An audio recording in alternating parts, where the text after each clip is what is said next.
Dios le bendiga. Somos de la Iglesia del Movimiento Misionero Mundial aquí en la bella isla de Bonaire. Bonaire es una isla situada en el Mar Caribe junto a 19 otras islas. Este sábado 29 de septiembre nosotros también celebraremos Día de las Misiones, porque creemos en la visión de esta obra. Creemos lo que Dios usó para levantar esta obra, la visión que Dios le dio, que iremos por el camino de América y el mundo. Yes, I believe in this vision and I'm certain that we will make Bonaire for Christ. Ja, ik geloof in deze visie en ik geloof dat wij Bonaire zullen winnen voor Jezus. Sim, nita querem vision dito nós podemos ganhar a Bonaire para Cristo. Oui, moi crois na vision ça. Moi crois no para que Bonaire pour Jésus. Solamente Bonaire.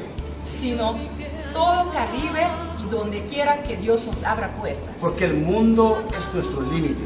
Este sábado vamos a estar en oración, en clamor, en ayuno, para rogar a Dios por los 70 países en los cuales estamos, para rogar a Dios por nuevos misioneros, para rogar a Dios por nuevos obreros.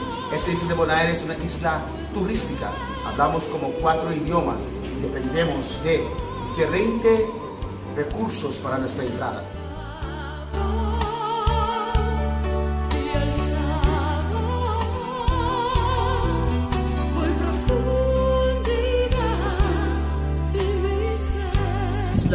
Depende de una gran parte de su entrada de la producción del sal. Queremos que esta isla dependa solamente de Dios y confía en Dios. Bonaire para Cristo. Bonaire consiste de 19.000 habitantes. Está situada en el Mar Caribe.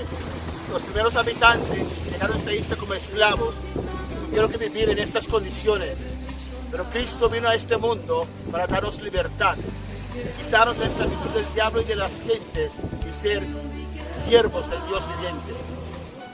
Nosotros aquí en la isla de Bonaire creemos firmemente en esta visión.